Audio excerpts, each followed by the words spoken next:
amigos, ¿cómo están? Bienvenidos una semana más para compartir de su programa Oxivida. Un gran saludo a todos los que ya nos siguen en las diferentes redes sociales como YouTube, TikTok, Instagram y Facebook. Y contarles que ya nos pueden hacer sus consultas a través del WhatsApp 8363-8003 o escribirnos a través de oxividacr@gmail.com. Vamos a darle la bienvenida al doctor Oxígeno para que nos cuente de qué tema vamos a tratar esta semana. Doctor, bienvenido. Bienvenidos a todos a su programa Oxivida. Hoy vamos a hablar un poquito acerca de lo que son los fundamentos, el por qué funciona la oxigenación hiperbárica y cuál es el fundamento básico científico por el cual este tratamiento ayuda a muchas personas a recobrar su salud y obviamente mejorar en algunos aspectos su calidad de vida. Doctor, ¿para qué funcionan estas máquinas? ¿Para qué sirven? Las máquinas de oxígeno hiperbárico son unos dispositivos médicos diseñados para tratar enfermedades. Algunas se curan, otras se tratan, pero el fundamento principal está basado en la hiperoxia. Hiperoxia es el grado de máxima oxigenación que se puede lograr en estos dispositivos, introduciendo a las personas en ciertas condiciones para que puedan ser tratados. Básicamente tenemos dos leyes de las cuales nos rigen para que los pacientes puedan tener el tratamiento de una forma más eficaz. Las leyes son dos leyes, básicamente. La ley que tiene, bueno, la cámara tiene un efecto volumétrico y un efecto solumétrico. El efecto volumétrico está dado por la ley de Boyle y Marriott y el efecto solumétrico está dado por la ley de Hendry. La ley de Boyle y Marriott básicamente lo que dice es que al ser sometido el cuerpo a una presión determinada, el cuerpo va a ir disminuyendo su capacidad hasta llegar a tener una capacidad mínima. Esto quiere decir, cuando sometemos a la primera atmósfera de tratamiento, el cuerpo se reduce sus cavidades a la mitad, y cada vez que se somete a una atmósfera de presión, el paciente va teniendo de esa mitad, la mitad de su capacidad en las cavidades del organismo. Cavidades llamamos. ¿Qué cavidades llamamos? Llamamos cavidades a los senos paranasales, a los oídos, a la cavidad torácica, a la cavidad abdominal y así todas las vísceras huecas.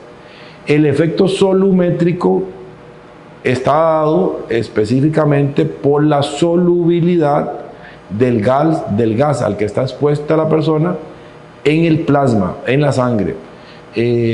La cámara hiperbárica, la oxigenación no depende de la hemoglobina, depende básicamente de la cantidad de oxígeno que se disuelva en el plasma. Entonces, a mayor presión, mayor solubilidad del gas al que está expuesta la persona, del gas en la sangre, específicamente en el plasma. Con esto quiero decirle que hay también un modelo matemático que existe, que es el modelo matemático de Cronk, que dice que a mayor presión hay capilares vasculares que tienen diferentes diámetros. La mayor cantidad de capilares se encuentran en el cerebro, en el corazón, en el riñón. Estos capilares se pueden ver modificados por la presión atmosférica y por la oxigenación y poder llegar a oxigenar células que se encuentran en espacios donde no puede ser irrigado por una arteria que esté dañada, que tenga un coágulo, que esté obstruida, y que por continuidad, por contigüidad, se pueden ver beneficiados del tratamiento de oxigenación hiperbárica. Bueno, doctor, y de acuerdo a todos esos principios físicos, ¿verdad?, que usted nos acaba de explicar, ¿cómo se ve reflejado en los pacientes toda esta información?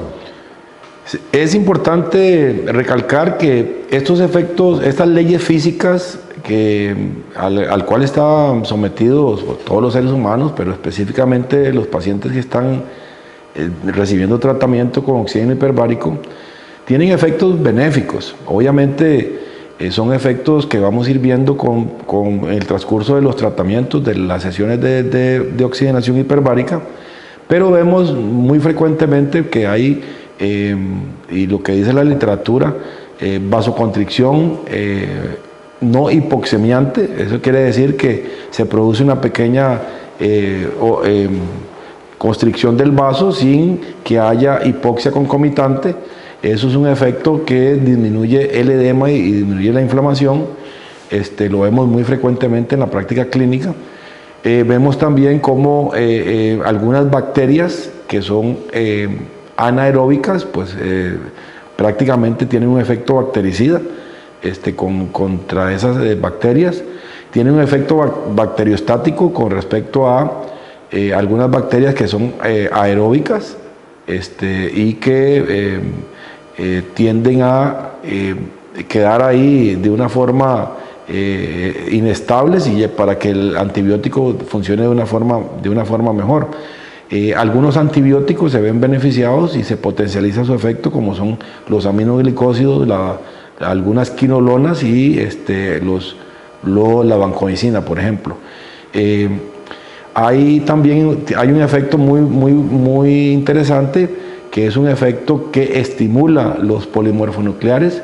Eso quiere decir que mejora las defensas del organismo hacia infecciones, ya sean bacterianas, virales o por hongos. También tiene un efecto antiinflamatorio, modulando la respuesta inmune de algunos factores de la inflamación, como son la interleucina 1, la interleucina 6, el factor de necrosis tumoral y los factores inflamatorios. También tiene un efecto benéfico a nivel de los capilares vasculares, en donde las arteriolas, tanto a nivel cerebral, a nivel cardíaco y a nivel renal, en donde hay un efecto que se llama angiogénesis, que es la formación de nuevos vasos sanguíneos. Es ahí donde vemos que muchos de los efectos de lesiones con mucho daño, con mucha infección, llámese prediabético, llámese heridas comprometidas por bacterias clostridiales, se ven muy beneficiadas de la oxigenación por este efecto. Por ahí hay un efecto que a mí me gusta mucho, que es la formación de nuevas células por la estimulación de la médula ósea. En el torrente sanguíneo, cada vez que se dan oxigenación hiperbárica, pues en el torrente sanguíneo hay un número importante de células madre pluripotenciales que ayudan a cicatrizar y ayudan a mejorar, obviamente, la cicatrización de heridas y lesiones a nivel corporal. El organelo blanco de la oxigenación hiperbárica es la mitocondria. La mitocondria es el generador de energía de la célula, y es ahí el órgano blanco, el organelo blanco, donde actúa la oxigenación, provocando energía, provocando nueva producción de proteínas para que el cuerpo se regenere. Como el tejido nervioso es muy rico en mitocondrias, el tejido nervioso antes creíamos que era un tejido que no se regeneraba. Hoy en día sabemos que el tejido nervioso puede regenerarse, y eso es lo que llamamos hoy en día neuroplasticidad, que es la base de la recuperación de algunas enfermedades neurológicas que tenemos con la oxigenación hiperbárica. Doctor, aquí nos están haciendo una pregunta, me parece muy interesante, a través del WhatsApp, y dice: ¿cuáles son los pacientes con indicaciones y contraindicaciones de acuerdo a los diagnósticos médicos?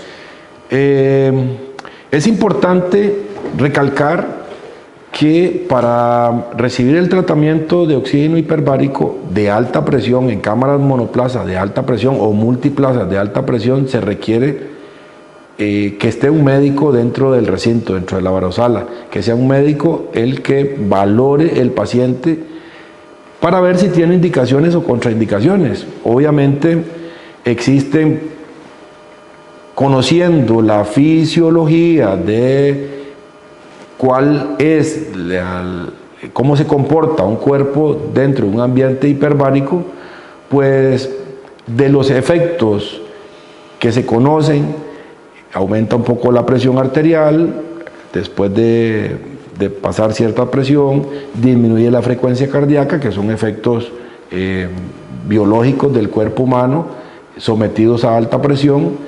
Conociendo estos parámetros y que las cavidades, conociendo las leyes físicas de Henry, Boyle y Marriott, sabemos que el cuerpo está sometido dentro de la cámara a una presión atmosférica elevada.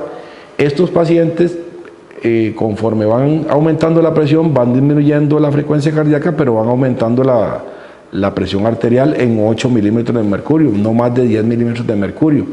En personas que son lábiles a tener complicaciones por aumentos pequeños de presión arterial, pues hay que tener en cuenta que estos pacientes hay que hacerles una valoración muy profunda para poder ser tributarios al tratamiento de oxígeno hiperbárico. ¿Cuáles pacientes tienen contraindicaciones? Bueno, una contraindicación, en realidad hay contraindicaciones absolutas y contraindicaciones relativas. La contraindicación absoluta por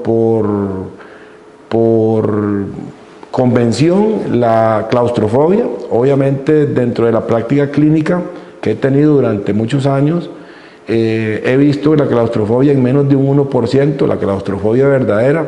Lo que he visto más frecuentemente son pacientes con crisis ansiosas, con temores iniciales al tratamiento. Sin embargo, cuando tengo un paciente y sopeso el riesgo-beneficio de ser sometido al tratamiento, pues ahí valoramos si el paciente puede ser tributario al tratamiento inicialmente, y después, si es tributario y medido el riesgo-beneficio, pues se le da tratamiento o premedicación para que el paciente pueda ser tributario del tratamiento. Hay otras condiciones de las cuales hay que valorar, por eso tiene que haber un médico valorando inicialmente los insumos de la cámara. Es importante saber que un paciente con una fracción de eyección menos de 45%, que es indicativo que hay una falla cardíaca, son pacientes que no deben ser sometidos a presiones atmosféricas elevadas. Esto con el riesgo de cometer una inestabilidad cardíaca y provocarle una insuficiencia cardíaca dentro de la cámara al paciente. Entonces, esa es otra contraindicación relativa que existe para introducir pacientes a la cámara. Otra contraindicación que existe es la bradicardia sintomática. Bradicardia es todo el latido cardíaco menos de 60 latidos por minuto. Hay pacientes que he tenido que tienen una frecuencia de reposo de 45, de 40. He tenido pacientes de alto nivel, que son pacientes deportistas de alto nivel, de alto rendimiento, que tienen frecuencias cardíacas en reposo de 40, 45. Estos pacientes obviamente son tributarios a recibir el tratamiento porque son frecuencias cardíacas biológicamente trabajadas. Son pacientes que están acondicionados físicamente, y entonces pueden tener este tipo de frecuencia y no tienen ninguna contraindicación de entrar a recibir el tratamiento. Pero si es una persona añosa o no añosa y que tiene una frecuencia menos de 60 y está sintomático, es una contraindicación relativa en ese momento para recibir el tratamiento. Otro paciente que tiene una contraindicación relativa son los epilépticos. Los epilépticos, por tener un foco epileptogénico en el cerebro, generalmente el oxígeno a altas presiones puede ser irritativo a nivel cortical, a nivel cerebral, y puede provocar convulsiones en pacientes que están sensibilizados a presentar este tipo de eventos. Nosotros hemos tenido pacientes epilépticos controlados y lo hemos podido ingresar a la cámara sin ningún problema. Obviamente tiene que haber una valoración previa para que estos pacientes puedan ingresar a la cámara. Otros pacientes que o deben de ser valorados y que son contraindicaciones relativas son los pacientes que están teniendo tratamiento con quimioterapia, específicamente con vincristina, con cisplastino, que son elementos que aumentan la toxicidad del oxígeno. Otros pacientes esos pacientes es una contraindicación prácticamente absoluta, no hay que meter pacientes a la cámara cuando están con tratamiento con opiáceos. Opiáceos, llámese morfina, llámese buprenorfina, llámese ya sea vía oral en pastilla, ya sea vía intravenosa, vía subcutánea, en parches. Estos pacientes debe de retirárseles del tratamiento 48 horas antes para poder ser tributarios del tratamiento. Si están actualmente con opiáceos, fentanil, morfina, buprenorfina, inclusive tramadol, que es un opiáceo atípico, son pacientes que pueden presentar aumento de efectos secundarios del medicamento dentro de la cámara, o sea, provocar un paro respiratorio si ellos no comunican que están teniendo tratamiento con opiáceos. Por ahí también algunos pacientes que tienen fiebre y no se sabe el foco infeccioso, no se sabe el foco definitivo, son pacientes que no introduzco a la cámara sin saber dónde está el foco de la fiebre. Básicamente esos son las contraindicaciones. Por ahí también hay contraindicaciones quirúrgicas, en donde si un paciente ha sido sometido, por ejemplo, a una cirugía de tórax reciente, antes de 3 meses, pues son pacientes que no son tributarios para darle tratamiento con cámara hiperbárica. Pacientes que tienen, por ejemplo, que han recibido recientemente un balazo, una puñalada con tórax abierto, esos pacientes no son tributarios para darle tratamiento con cámara hiperbárica. Otros pacientes que no se pueden ver beneficiados son los pacientes asmáticos que están en crisis porque son pacientes que tienen un problema en la resistencia de la vía respiratoria y son pacientes que pueden hacer complicaciones dentro de la cámara. Entonces son pacientes que en crisis no se les da tratamiento. Otros pacientes que hay que valorarlos son los pacientes conocidos EPOC, de enfermedad pulmonar obstructiva crónica, más los que tienen larga data, los que ya retienen CO2. Estos pacientes generalmente tienen problemas de fibrosis pulmonar y la creación pulmonarmente de ciertas condiciones como son las bulas. Las bulas son unas lesiones fibróticas a nivel de los ápices pulmonares generalmente que tienden en algunos momentos a romperse. Si nosotros sometemos a presión esos pulmones, generalmente vamos a hacer lo que se llama un neumotórax. Entonces son pacientes que hay que ser valorados muy de cerca para que ellos puedan recibir el tratamiento. Otros pacientes que siempre me hacen la pregunta que si un paciente puede ingresar con algún dispositivo médico, llámese marcapaso, llámese válvulas, llámese stent. Esos aparatos o esos dispositivos tienen una medida para ser sometidos. Los nuevos marcapasos o los marcapasos modernos, los marcapasos que vienen de Europa, esos marcapasos vienen diseñados para aguantar una presión no más de 2 atmósferas. Entonces, son pacientes que se pueden ver beneficiados parcialmente del tratamiento porque hay presiones de patologías que van más allá de 2 atmósferas. Entonces esos pacientes, si tienen ese tipo de patología, pues no se pueden ver beneficiados más allá de 2 atmósferas porque el dispositivo viene diseñado para ese tipo de presión. Vienen otros dispositivos que se han utilizado para para mejorar otras patologías como son los infartos del miocardio, como son estenosis carotidias o estenosis de miembros inferiores, son isquemias, como son los stent. Los stent igual pueden soportar una presión hasta 2 atmósferas. De hecho, hemos tenido pacientes que han tenido que recibir tratamiento con estos dispositivos y no hemos tenido ninguna complicación. De hecho, encontramos la presión para hay pacientes que se ven beneficiados de este aspecto, ya que tienen patologías que tienen que estar introduciendo este tipo de dispositivos, ya sea en vía biliar o en diferentes zonas anatómicas, y hemos podido encontrar la facilidad para poder aflojarlos, para que sean retirados en ciertos momentos, y hay ciertos especialistas que nos refieren este tipo de patologías para que nosotros les coayudemos en el tratamiento de poder retirar o colocar un dispositivo de estos.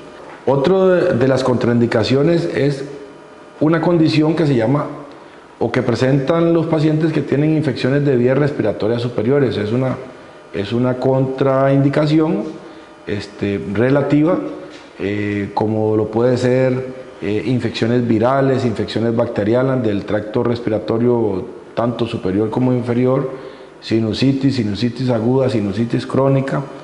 Hay una contraindicación de pacientes embarazadas o contraindicación de pacientes con malignidad, llámese cáncer en estado terminal. Hay algunos medicamentos que se me quedaron, como la bleomicina con la acetato de mafenida, que son citotóxicos que no se debe de meter a la cámara hiperbárica con ese tipo de medicación. Básicamente esas son las contraindicaciones. Doctor, y una pregunta que nos están haciendo por acá, si el recibir oxigenación a través de la cámara hiperbárica provoca efectos secundarios. Es correcto, Rodrigo. Me gustaría hacer otro programa con las contraindicaciones, con los efectos secundarios que presentan los pacientes con oxígeno hiperbárico. Muchísimas gracias, doctor Oxígeno, por toda la información que nos brinda en su programa Oxivida. Recuerde que en este programa usted recibe consejos e información importante a cargo de profesionales para mejorar su salud. Nos vemos la próxima semana en punto a las 5, el próximo jueves, con más de Oxivida.